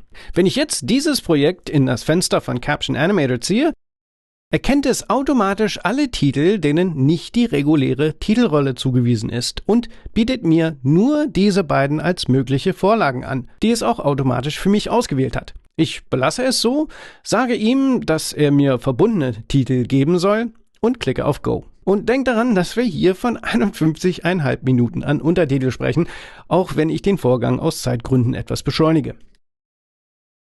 Sobald das Ergebnis und das Projekt erstellt sind und ich die Timeline öffne, können wir sehen, dass die Titel abwechselnd für die Erstellung der Untertitel verwendet wurden und auch ihre benutzerdefinierten Rollen und damit Farben zugewiesen wurden, um sie schnell und einfach vom Rest zu unterscheiden. Und natürlich stehen sie auch im Indexfenster zur individuellen Auswahl, Aktivierung und Deaktivierung zur Verfügung. Und ich kann dies mit einer beliebigen Anzahl von Titelvorlagen tun. Sehr clever und sehr nützlich. Übrigens, wenn du die klassischen, nervösen Titel im TikTok-Stil erstellen möchtest, dann kannst du einen animierten Titel deiner Wahl verwenden. Ich habe hier mal den Texttitel aus der einfachen Textkategorie genommen und angepasst und einfach über den Schieberegler unten im Fenster die maximale Zeichenlänge pro Titel einschränken. Damit werden die Untertitel in entsprechend kurze einzelne Titel unterteilt. Auf der standardmäßigen Unendlich-Einstellung wird die Länge bzw. der Inhalt der Untertitel unverändert übernommen. In diesem Beispiel habe ich es mal auf 20 Zeichen eingeschränkt. Wobei die Titel nicht mit dem Audio synchronisiert, sondern einfach nach Inhalt und Länge über die Länge der ursprünglichen Untertitel verteilt werden. Da macht es also am meisten Sinn, die Titel in einer sekundären Handlung zusammenfassen zu lassen, um dann mit dem Trimmen-Werkzeug das Timing entsprechend nach Bedarf anzupassen, was mit einfach verbundenen Titeln nicht so einfach wäre. But that's actually what we're looking for at this point. The clip played back without any type of quality. Nicht mein Geschmack, aber wer es braucht, hat hiermit zumindest einen sehr brauchbaren Ansatz, sie umzusetzen. Und als ob das nicht genug wäre. Auch wenn man zur Zeit der Erstellung dieses Videos nur englischsprachiges Audio transkribieren kann, Final Cut aber auch bald Deutsch und andere Sprachen können wird, haben die cleveren Jungs von Intelligent Assistants eine weitere super nützliche App entwickelt. Eine, die meiner Meinung nach zum Beispiel für YouTuber von besonderem Interesse sein könnte. Caption Translator. Wieder einmal super einfach per Drag and Drop zu bedienen und sehr leistungsstark. Sobald ich meine Untertitel auf Englisch oder in Zukunft in einer sonstigen Sprache habe, muss ich nur das Fenster der Caption Translator Workflow Erweiterung öffnen und das Projekt darauf ziehen. Und wie wir sehen können, erkennt es anhand der Untertitelrolle, dass ich aus dem Englischen übersetzen möchte. Wenn ich aber noch weitere Sprachen habe, werden diese hier als Option angezeigt. Jetzt wähle ich einfach aus den 19 weiteren Sprachen aus, wenn man die beiden englischen Sprachen ausklammert. Wähle die Sprache aus, in die du übersetzen möchtest, und du kannst sogar beliebig viele weitere Sprachen mit der kleinen Plus-Schaltfläche auf der linken Seite hinzufügen. Ich kann also beispielsweise Spanisch, Deutsch und Französisch hinzufügen. Wenn ich zu diesem Zeitpunkt das Sprachmodell für eine der ausgewählten Sprachen nicht installiert habe, weil Caption Translator ironischerweise Apples eigene Sprachmodelle von Sequoia verwendet, kann ich auf den Manage-Knopf klicken, worüber ich in die Sprache und Region Systemeinstellungen gelange, um die benötigten Sprachen herunterzuladen oder gar zu entfernen. Wenn du sie aber nicht vorher herunterlädst und einfach auf Go klickst, wirst du dann aufgefordert, die eventuell noch fehlenden Sprachmodelle herunterzuladen. Nach dem Download macht sich Caption Translator an die Arbeit und fragt mich erneut, welcher Mediathek ich mein neues Ereignis und Projekt hinzufügen möchte. Ich wähle eine aus und öffne mein neues Projekt, in dem ich alle neuen Sprachen über meiner Timeline als Untertitel sehen kann. Im Indexfenster unter der Registrierkarte Rollen kann ich auswählen, welche der Sprachen ich aktivieren und in mein Video einblenden möchte. Und selbst als mehrsprachiger Mensch kann ich sagen, dass die Qualität der übersetzten Untertitel, den Voraussetzungen entsprechend, die beste ist, die ich je gesehen habe. Sie übertrifft alles, was ich in der Vergangenheit ausprobiert habe, wie zum Beispiel eine SRT durch Google Translate oder eine andere Übersetzungs-App zu jagen. Etwas, das sich als absolut nutzlos erwiesen hat. Auch wenn diese sicherlich auch nicht perfekt sind, sind sie definitiv ein äußerst brauchbarer Ausgangspunkt, der mir viel Zeit und Geld spart. Diese Apps sind also ohne Frage jeden Cent wert. Jetzt könnte ich sogar zu Caption Animator zurückkehren, nachdem ich eine Titelvorlage hinzugefügt habe und eine meiner neuen Sprachen als reguläre Titel hinzufügen lassen. So cool und so einfach. Als nächstes räumliches Video. Eine weitere Funktion, die Apple Silicon und macOS Sonoma 14.6 oder höher erfordert. Auch hier wieder, sorry, Intel-Nutzer. Wie jeder, der mein letztes Video zu diesem Thema gesehen hat, weiß, war die Verarbeitung und Bearbeitung räumlicher Videoclips von eurem Vision Pro, iPhone 15 oder 16 Pro oder höher bisher auf Compressor beschränkt. Selbst dann habe ich angedeutet, dass diese Funktion sicherlich bald zu einer vollwertigen Funktion in Final Cut Pro werden würde. Es ist soweit. Mit Final Cut Pro 11 kann man jetzt stereoskopische 3D-Videos nativ importieren, bearbeiten und exportieren, um sie zum Beispiel auf der Apple Vision Pro anzusehen. Okay, legen wir los. Okay, ich habe ein Ereignis voller räumlicher, 3D, stereoskopischer oder wie auch immer du sie nennen möchtest, Clips, die ich alle anhand des neuen kleinen Kästchen-Symbols oben rechts als solche identifizieren kann. Das können übrigens alle Clips sein, deren Projektionsmodus rechteckig ist. Die Metadaten für dein Stereo-Video müssen ebenfalls korrekt definiert sein. Dies kannst du überprüfen, nachdem du die Medien importiert und im Browser ausgewählt hast und im Informationsinspektor nachsiehst. Hier solltest du nur sicherstellen, dass der Projektionsmodus auf rechteckig und die stereoskopische Anpassung auf nebeneinander eingestellt ist. Das sogenannte bessere Auge wird automatisch basierend auf den Kamerametadaten in der MVHIVC-Datei eingestellt. Darüber wird festgelegt, welcher der beiden Streams des Clips für die Anzeige und Bearbeitung des Clips im regulären 2D verwendet wird, falls die Qualität zwischen den beiden Augen unterschiedlich ist, wie dies beispielsweise bei einem iPhone der Fall ist. Kann allerdings bei mit Apple Vision Pro aufgenommenem Material ignoriert werden, da beide Augen mit identischer Qualität aufgenommen werden. Und schließlich sollte der Codec MVHIVC sein. Um sie nativ zu bearbeiten, gibt es wieder mehrere Möglichkeiten, dies einzurichten. Entweder ich klicke einfach mit der rechten Maustaste auf einen oder mehrere Clips und wähle Neues Projekt. Dann öffnet sich automatisch das gewohnte Fenster mit den Projekteinstellungen, die bereits für meinen Clip konfiguriert sind. Das heißt, das Videoformat ist auf das neue räumliches Stereo 3D 1280 x 1080 und 30 Bilder pro Sekunde eingestellt. Derzeit ist dies die einzige Auflösung und Bildrate, mit der zumindest ein iPhone räumliches Video aufnehmen kann. Hätte ich mit der rechten Maustaste auf ein räumliches Video von einem Vision Pro geklickt, wäre die Auflösung 2200 x 2200. Dabei ist zu beachten, dass dort Auflösung pro Auge steht, worauf ich gleich noch eingehe. Außerdem gibt es ein zusätzliches Menü, in dem ich auswählen kann, welche der beiden Perspektiven aller meiner Clips das sogenannte bessere Auge ist, also entweder das linke oder das rechte. Auch hier handelt es sich um das Auge, das beim Betrachten des exportierten Clips auf einem 2D-Gerät angezeigt wird. Dann gibt es noch alle üblichen Einstellungen für jedes Projekt. Wobei, wenn man das Video mit einem iPhone Pro 16 oder neuer aufgenommen hat, enthält dieses auch räumliches Audio, welches man aber im Moment noch nicht nativ in Final Cut bearbeiten kann. Dafür müsste man zu Logic wechseln. Wenn ich dies abbreche, können wir uns eine andere Möglichkeit ansehen, mein Projekt einzurichten,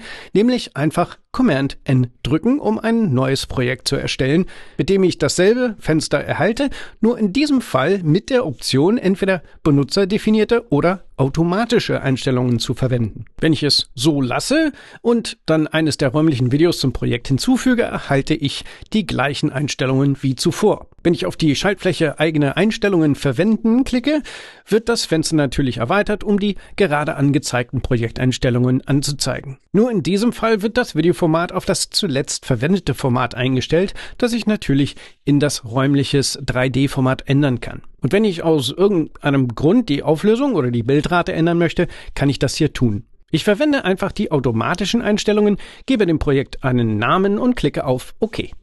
Jetzt kann ich wie bei jedem anderen monoskopischen Clip mit der Auswahl meiner räumlichen Videos beginnen. Ich kann jedes davon durch Drücken von E in der Timeline anhängen Und das Hinzufügen von Effekten zu einem Stereo-Video-Projekt ist größtenteils genauso wie das Hinzufügen zu einem standardmäßigen monoskopischen Projekt. Allerdings funktionieren nicht alle Effekte, die mit Final Cut Pro geliefert werden, gut mit Stereo-Videos.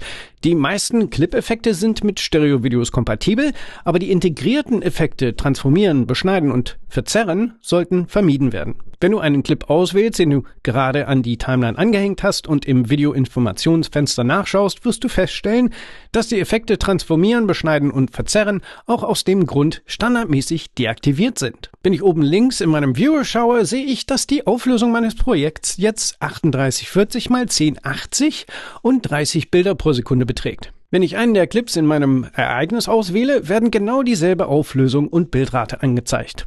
Und hier kommt der Hinweis Auflösung pro Auge ins Spiel, den wir im Fenster Projekteinstellungen gesehen haben. Denn ein räumliches Video enthält in diesem Fall natürlich 2 HD-Streams, die zur gleichen Zeit aufgenommen wurden. Für eine ausführlichere und technischere Erklärung kannst du dir mein vorheriges Video zu diesem Thema anschauen. Mit anderen Worten, technisch gesehen ist die tatsächliche Auflösung eines räumlichen Videos doppelt so breit wie das Original, also 3840. 2 mal 1920. Beim Bearbeiten von räumlichen Videos gibt es also im Grunde keinen Unterschied zum Bearbeiten jedes anderen Videos, aber es gibt natürlich Unterschiede bei den Optionen, sie zu betrachten, sie zu exportieren, sowie einige räumliche videospezifische Parameter. Sehen wir uns also die Darstellungsoption an. Jeder, der schon einmal ein 360-Grad-Video mit dem 360-Grad-Viewer bearbeitet hat, wird mit den meisten Darstellungsoptionen vertraut sein. Nur in diesem Fall muss kein zusätzlicher Viewer geöffnet werden, um darauf zuzugreifen. Wenn du ein räumliches Videoprojekt geöffnet hast, wie dieses hier, in dem ich einige beliebige Clips von einem Tauchurlaub nach Thailand habe, gehst du einfach in das Menü Darstellung des Viewers, wo du ein neues Untermenü Stereoskopie Anzeigen als findest, in dem du aus 8 verschiedenen Anzeigeoptionen auswählen kannst. 7 davon sind die gleichen wie bei 360-Grad-Videos. Ich kann zwischen dem linken und rechten Auge wechseln, wobei das mit der Kennzeichnung besser durch meine Projekteinstellungen bestimmt wird. Dann gibt es noch 3 Anaglyphe-Optionen, Überlagern und andere. Wenn du die Parallaxe und Ausrichtung von Stereo-Videoszenen objektiv beurteilen möchtest, bevor du sie zum Beispiel an einen Apple Vision Pro sendest, sind die Anaglyphen-Anzeigeoptionen die beste Wahl. Anaglyph zeigt die Ansicht aus beiden Augen. Der rote Kanal für das linke Auge und der blaue und grüne Kanal zusammen, also Cyan, für das rechte Auge, werden überlagert. Dies ist wahrscheinlich am besten geeignet, um Parallaxe und Ausrichtung in Farbe mit einer Anaglyphenbrille zu vergleichen. Anaglyph einfarbig ist dasselbe in Schwarz-Weiß. Anaglyph Kontur hingegen zeigt Konturen im Bild und ermöglicht die Einstellung der Parallaxe mit Hilfe des Konvergenzreglers, wobei die Konturen mit Rot zur linken Seite eine positive Parallaxe anzeigen, also weiter entfernt, und Kanten mit Rot zur rechten Seite eine negative Parallaxe anzeigen, also näher als der Konversionspunkt. Für jede dieser Optionen gibt es ein entsprechendes Tastaturkürzel, das jeweils aus Control-Option Command 3, 4 und 5 besteht. Jede davon ist besser als nichts, da es leider noch keine offizielle Möglichkeit gibt, deine Bearbeitung auf einem Vision Pro live zu überwachen, den du vielleicht auch gar nicht erst hast. Besorge dir einfach eine 3D-Anaglyphenbrille, die bei Amazon schon für ein paar Euro erhältlich sind, und stelle die Darstellung auf Anaglyph ein.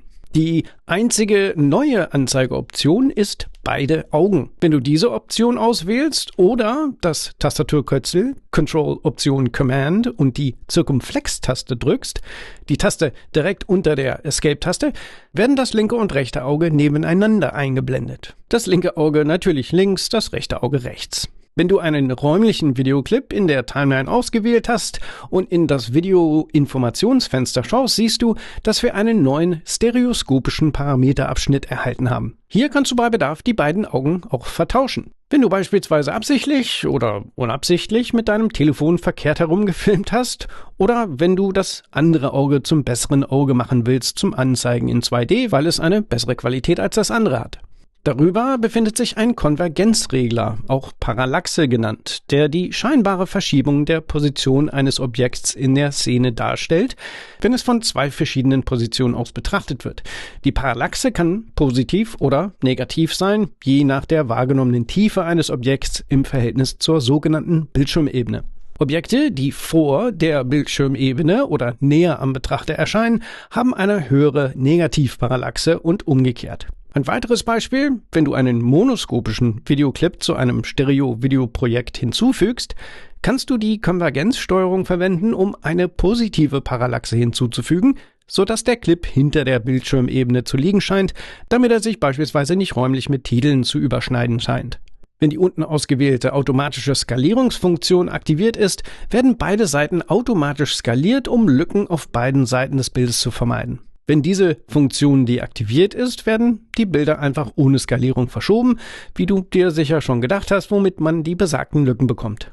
Das wirft natürlich die Frage auf, warum man überhaupt diese Option deaktivieren sollte. Nun, wenn ich die Tasten Ctrl+T drücke, um den Standardtitel hinzuzufügen und im Informationsfenster nachschaue, können wir sehen, dass innerhalb eines räumlichen Videoprojekts alle Medien, wie zum Beispiel Titel, auch über diese stereoskopischen Optionen verfügen. Wenn also der Titel aktiv ist und ich seine Konvergenz in irgendeiner Weise ändere, können wir sehen, dass auch die Skalierung erfolgt, da sie ja standardmäßig aktiviert ist. Das ist aber wahrscheinlich nicht unbedingt etwas, was man in den meisten Fällen bei einem Titel haben möchte. Es kann also sehr hilfreich sein, es auszuschalten. Aber auch wenn ihr einen Titel verwendet, der irgendeine Art von Hintergrundeffekt hat.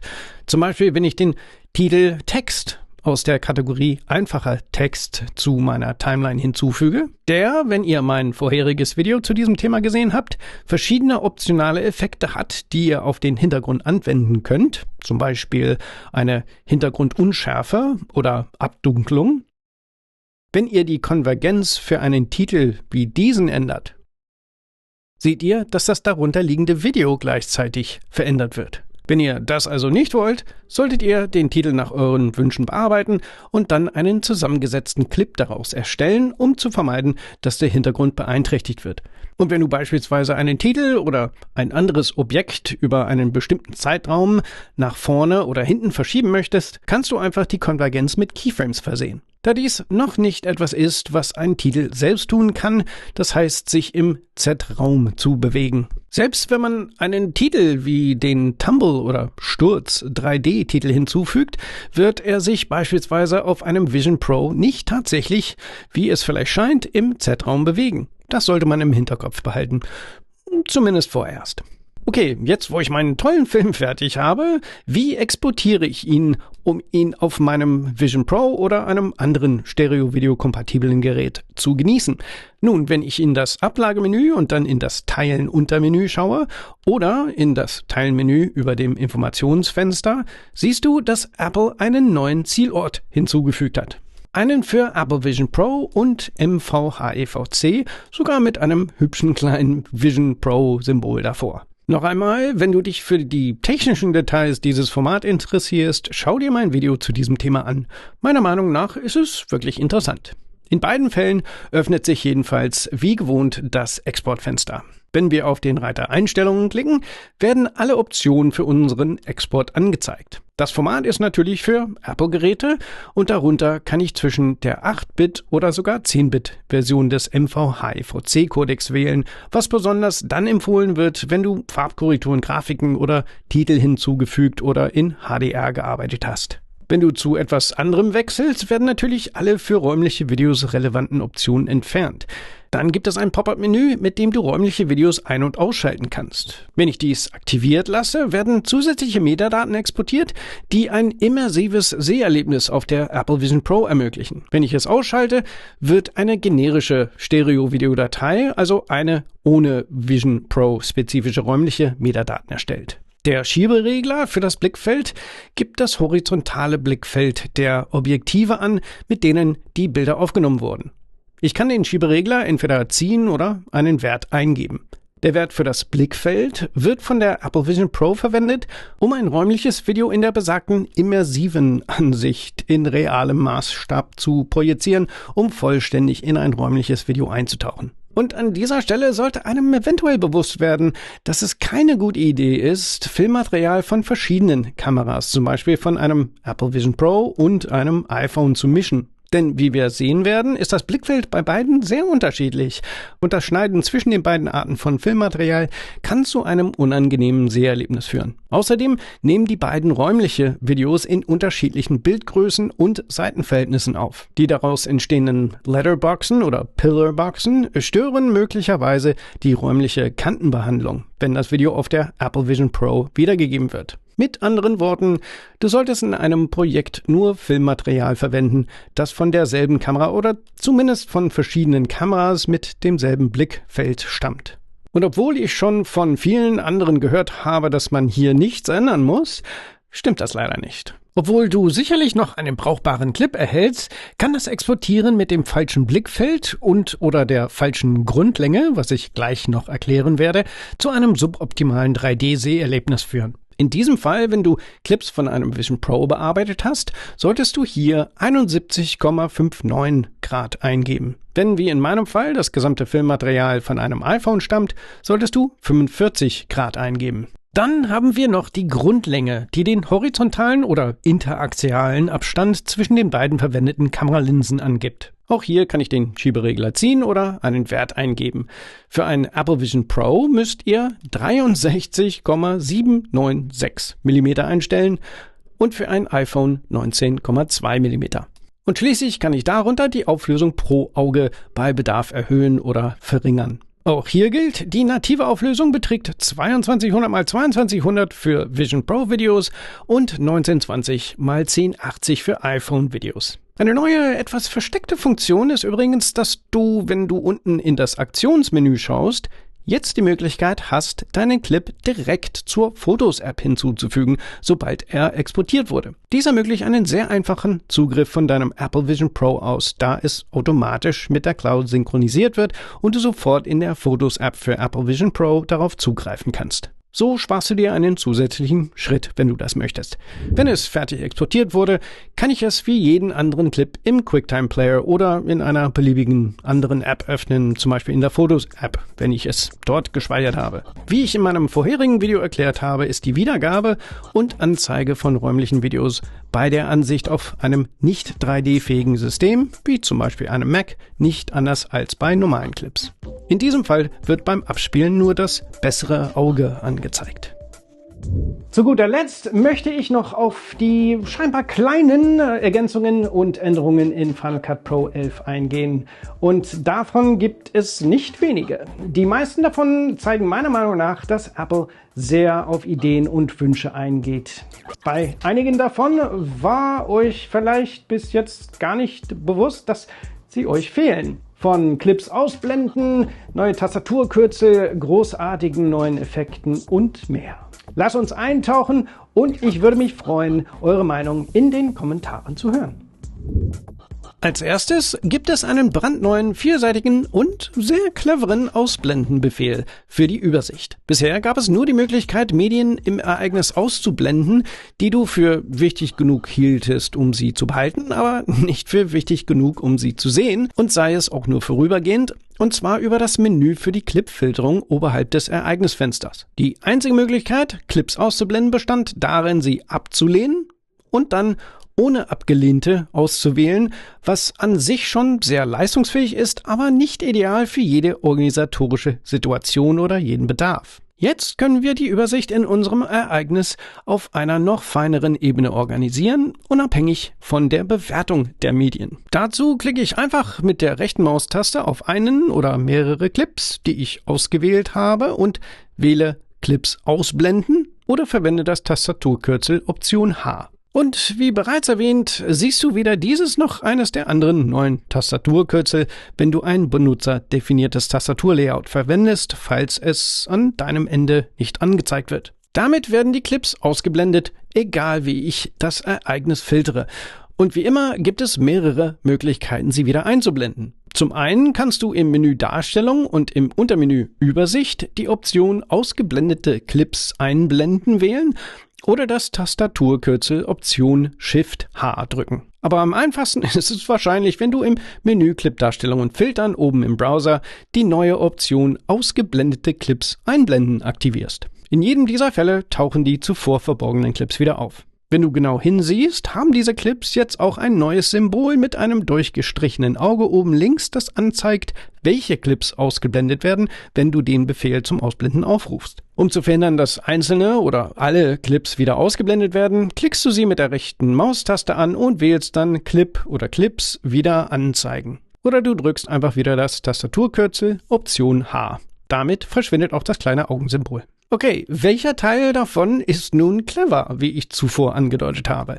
Nun, wenn du 2 oder mehr Clips auswählst, mit der rechten Maustaste darauf klickst und entweder Clips synchronisieren oder neuer Multicam-Clip auswählst, siehst du in beiden Fällen in dem darauffolgenden Fenster nun ein zusätzliches Kontrollkästchen, um die Originalclips nach der Erstellung des synchronisierten oder Multicam-Clips zu verbergen, wie es hier heißt. Das ist wirklich clever, da ich persönlich es in 99% der Fälle immer für unnötig hielt, die Originale nach der Erstellung solcher Clips zu sehen.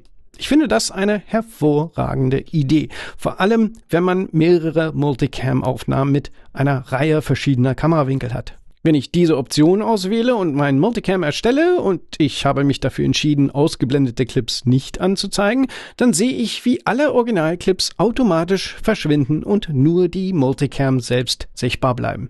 Eine dieser kleinen, aber sehr praktischen Funktionen, die ich super finde. Als nächstes eine neue und sehr nützliche Timeline-Navigation.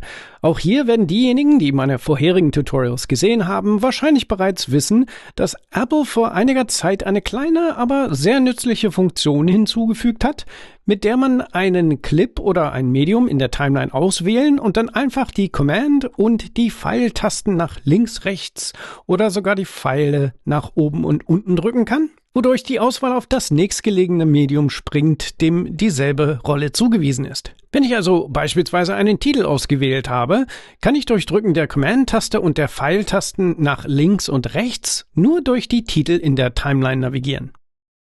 Dasselbe gilt natürlich auch für Audio. Obwohl diese Audioclips in dieser verbundenen Handlung nebeneinander liegen, werden durch Auswahl eines Clips mit der ihm zugewiesenen roten Rolle und Drücken der Command-Taste und der Pfeiltaste nach links und rechts die anderen Audioclips mit der braunen Rolle übersprungen. Das ist etwas, das ich vom ersten Tag an als äußerst nützlich empfunden habe und fast täglich benutze.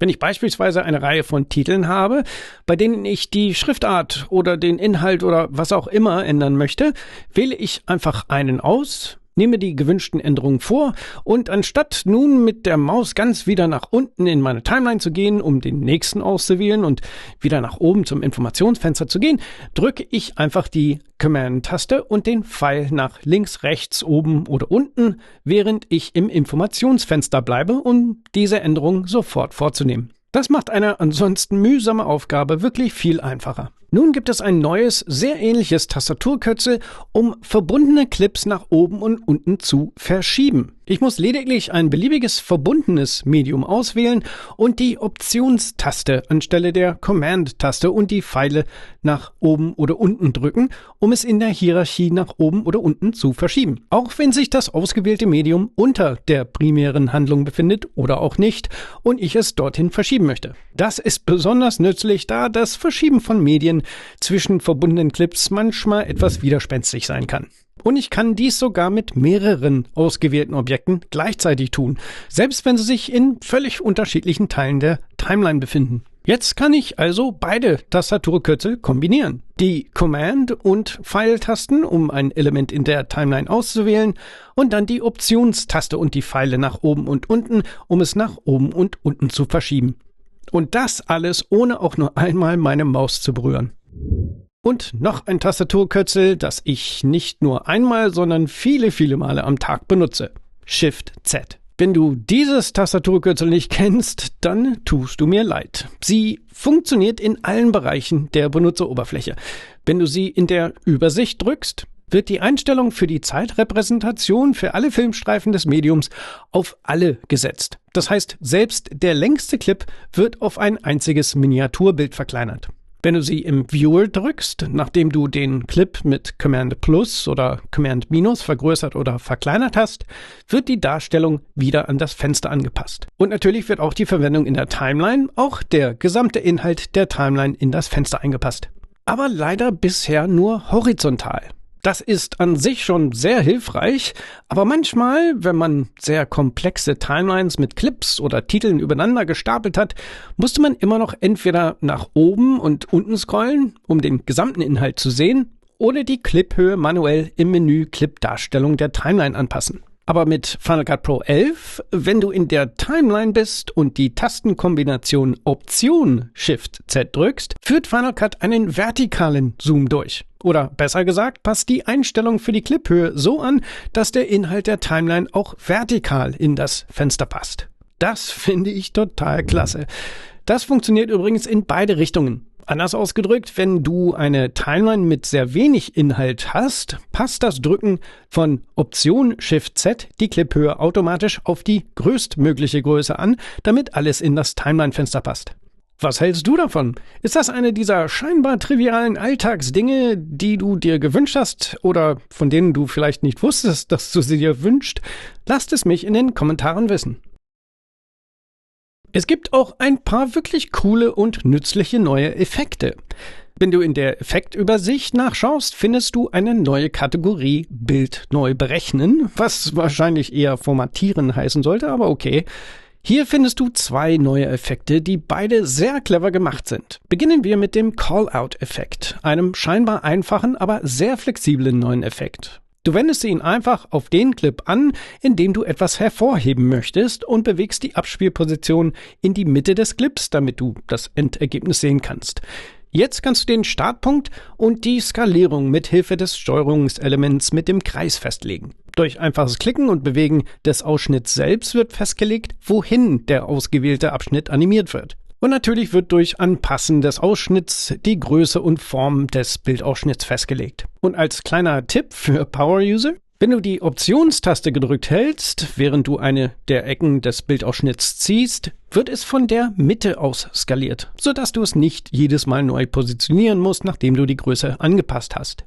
Wenn du hingegen die Shift-Taste gedrückt hältst, wird das aktuelle Seitenverhältnis der Auswahl beim Skalieren beibehalten. Und wenn du sowohl die Optionstaste als auch die Shift-Taste gedrückt hältst, werden natürlich beide gleichzeitig ausgeführt. Wenn du fertig bist, kannst du es abspielen und du wirst sehen, dass die eingebaute Animation sich innerhalb der ersten Sekunde des Clips aufbaut und sich innerhalb der letzten Sekunde abbaut, wobei der Call-Out-Effekt selbst für die Dauer des Clips dazwischen anhält. Ich werde nicht auf alle Einstellungen im Informationsfenster eingehen, da sie meiner Meinung nach ziemlich selbsterklärend sind und ich empfehlen würde, einfach ein bisschen damit herumzuspielen. Es ist ziemlich cool. Dann gibt es noch den neuen Bild-in-Bild-Effekt, den du ziemlich genau wie den Call-Out-Effekt einrichtest und steuerst, nur dass du ihn auf einen zweiten Clip über deinem Hauptclip anwendest, da du natürlich ein weiteres Bild für dein Bild benötigst, wie der Name schon sagt. Auch hier wendest du den Effekt einfach auf einen Clip über einem anderen an und verwendest die gleichen Steuerelemente, um Größe und Position anzupassen und um das Bild zu beschneiden, wenn du möchtest. Der größte Unterschied zum Call-Out-Effekt besteht darin, dass du auch eine lange Liste an Animationsstilen zur Auswahl hast. Alle diese Effekte werden wie beim Call-Out-Effekt innerhalb der ersten und letzten Sekunde des Clips, auf den sie angewendet werden, animiert. Du kannst den gesamten Bildschirm einfach auf die gewählte Position skalieren und den gewählten Zuschnitt verkleinern lassen oder ihn von verschiedenen Seiten des Bildes einfliegen lassen. Auch hier würde ich vorschlagen, einfach ein wenig damit herumzuspielen. Ein weiterer sehr cooler und nützlicher Effekt. Darüber hinaus gibt es auch 5 neue modulare Übergänge in einer neuen Kategorie mit demselben Namen. Und auch wenn diese auf den ersten Blick wie ein paar gewöhnliche Wischeffekte erscheinen mögen und du vielleicht sogar beispielsweise den Übergang Formen zum Einsetzen ignorieren würdest, weil er einen Stern zeigt, solltest du vielleicht auf den Namen achten. Es heißt Formen, nicht Sterne zum Einsetzen. Mit anderen Worten, wenn du dies anwendest und dir die Optionen und Parameter im Informationsfenster ansiehst, wirst du feststellen, dass es tatsächlich nicht nur 9 Formen zur Auswahl gibt, sondern auch eine einzigartige Swap, zu Deutsch Austauschen, Option, die die anderen nicht haben. So kannst du entscheiden, ob dein eingehender Clip der ist, der aufgeht oder der ausgehende. Letztendlich ist dies auch tatsächlich der vielseitigste Übergang der ganzen Kategorie. Und wenn man sie sich genauer ansieht, sieht man, dass einige von ihnen auf dem Bildschirm auch fast genau die gleichen Steuerelemente wie die zuvor gezeigten Effekte haben, sowie eine Reihe von Animationen und andere Parameter zur Auswahl, mit denen man wirklich interessante visuelle Effekte erzielen kann. Sie haben auch eine schöne, subtile und sanfte Animation, die wiederum während der ersten und letzten Sekunde des Übergangs stattfindet. Wenn du also möchtest, dass der Effekt, wie zum Beispiel das Vertikal-Teilen, eine gewisse Zeit anhält, verlängerst du einfach den Übergang. Mit anderen Worten, wenn einer dieser Übergänge standardmäßig 2 Sekunden lang ist, wird er sofort ein- und ausgeblendet. Du solltest also keine unter 2 Sekunden kürzen, da du sonst die Animation abschneiden würdest. Wenn du sie aber beispielsweise auf 5 Sekunden einstellst, animiert es rein, wird 3 Sekunden lang angezeigt und dann animiert wieder raus. Und wenn du die integrierte Animation insgesamt deaktivierst, kannst du sie sogar für einen sehr schnellen und einfachen harten Schnitt in und aus einem geteilten Bildschirm verwenden. Auch hier würde ich empfehlen, einfach ein wenig mit ihnen rumzuspielen, um alle Möglichkeiten zu sehen. Und dann gibt es eine kleine, aber äußerst nützliche Änderung in der Listenansicht der Ereignisübersicht. Jeder, der zum Beispiel schon einmal in das Feld Notizen gehen und dort Text hinzufügen oder ändern musste, oder sonstige bearbeitbare Metadaten ändern musste, wird wahrscheinlich ein wenig frustriert geworden sein. Denn bisher gab es keine Möglichkeit, schnell und einfach von einem Metadatenfeld zum anderen zu wechseln. Jedes Feld einzeln mit der Maus anklicken zu müssen, verlangsamte den gesamten Prozess natürlich erheblich. Aber jetzt, ab Final Cut 11, kannst du, wenn du ein aktives Feld hast und dich vertikal entweder zum vorherigen oder zum nächsten Textfeld des Clips bewegen möchtest, einfach die Optionstaste und die Pfeiltaste nach oben oder unten drücken. Jetzt kannst du sofort mit der Eingabe beginnen und schnell zum nächsten oder vorherigen Clip wechseln, um dasselbe zu tun. Und wenn du dich horizontal bewegen möchtest, also zum nächsten oder vorherigen Metadatenfeld desselben Clips, drücke einfach die Tabulator-Taste, um nach rechts zu springen. Oder die Shift-Taste und die Tabulator-Taste, um nach links zu springen. Eine dieser kleinen Verbesserungen, die zeigt, dass Apple zuhört, insbesondere professionellen Anwendern. Es gibt auch eine Reihe weiterer, sehr nützlicher und häufig nachgefragter Befehle, denen ein Tastaturkürzel zugewiesen wurde. Zu diesen Befehlen gehören Inhalt für Motion zusammenlegen, Subrollen erweitern, reduzieren, Timecode einsetzen, vorwärts-rückwärts mit halber Geschwindigkeit abspielen, Timeline-Clips umbenennen, Audiobahnen ein-, ausblenden, Horizont einblenden und andere. Und wenn du dich nicht mehr an das Tastaturkürzel für einen bestimmten Befehl erinnerst, kannst du einfach Option Command K drücken und im Befehle-Editor danach suchen. Weitere, scheinbar kleine Verbesserungen, die meiner Meinung nach einen großen Unterschied in den Arbeitsabläufen einiger Leute machen werden. Dann gibt es noch die letzten paar Änderungen und Ergänzungen, die meiner Meinung nach mehr in die Kategorie gut zu wissen fallen, da sie vermutlich für die große Mehrheit der Benutzer nicht von so großer Bedeutung sind. Zunächst einmal gibt es neue Optionen für die Bildrate deines Projekts. Wenn ich einfach Command N drücke, um ein neues Projekt zu erstellen, ihm einen Namen gebe und die Einstellung automatisch beibehalte.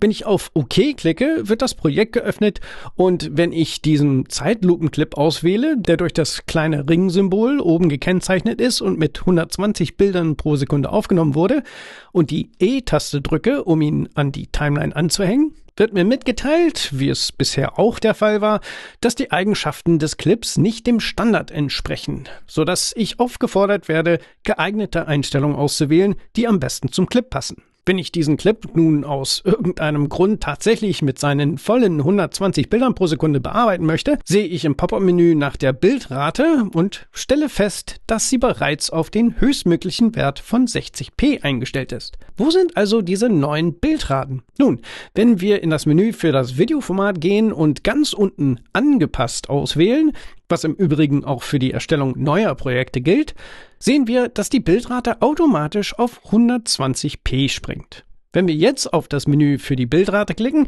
sehen wir, dass uns 3 zusätzliche Bildraten zur Auswahl stehen. Jeweils 90, 100 und 120 Bildern pro Sekunde. Das habe ich persönlich in der Vergangenheit nie vermisst, da dies natürlich jede Möglichkeit zunichte macht, beispielsweise eine schöne Zeitlupe mit Clips mit hohen Bildraten zu erstellen. Aber ich würde sagen, dass diese Optionen durchaus für die Bearbeitung von räumlichen Videos nützlich sind, da höhere Bildraten eine bessere Übereinstimmung mit den Bildwiederholraten eines Vision Pro bedeuten, was wiederum die Augenbelastung verringert. Besonders bei Titeln oder Grafiken, die du hinzufügst, da diese mit der vollen Bildrate gerendert werden. Nehmen wir zum Beispiel an, ich füge in dieser Timeline mit 120 Bilder pro Sekunde dieses räumliche Video mit 30 Bilder pro Sekunde hinzu und einen der Standard 3D-Titel, zum Beispiel wieder den Sturz 3D, darüber. Wenn ich den Titel Bild für Bild durchgehe, können wir sehen, dass der darunterliegende Clip, wie erwartet, zwar nur alle 4 Bilder aktualisiert wird, der Titel selbst jedoch für jedes der 120 Bilder, da Titel sowohl von der Auflösung als auch von der Bildrate unabhängig sind. Das ist also ein Anwendungsfall, den ich für sehr nützlich halten würde, vorausgesetzt, man kann Videos mit 90, 100 oder 120 Bilder pro Sekunde überhaupt darstellen. Oder ist das vielleicht etwas, das ihr schon immer für einen Anwendungsfall haben wolltet oder braucht, der mir nicht einfällt? Dann lasst es mich unten in den Kommentaren wissen. Ich bin immer daran interessiert, mir unbekannte Arbeitsabläufe und Bearbeitungsanforderungen zu entdecken. Abschließend möchte ich nur noch erwähnen, dass Final Cut Pro 11 mit einem neuen Media Extension Framework in macOS Sequoia Unterstützung für Videodecoder und Formatleser von Drittanbietern bietet. Damit können Drittanbieter, wer auch immer das sein mag, ganz einfach Codec-Unterstützung für ihre proprietären Formate hinzufügen. Leider kann ich euch kein praktisches Beispiel zeigen, da zum Zeitpunkt der Erstellung dieses Videos noch niemand etwas veröffentlicht hat. Aber ich würde sagen, dass es für Drittanbieter wirklich keine Ausreden mehr gibt, die benötigte und fehlende Unterstützung nicht zu Final Cut hinzuzufügen. Wir werden es sehen.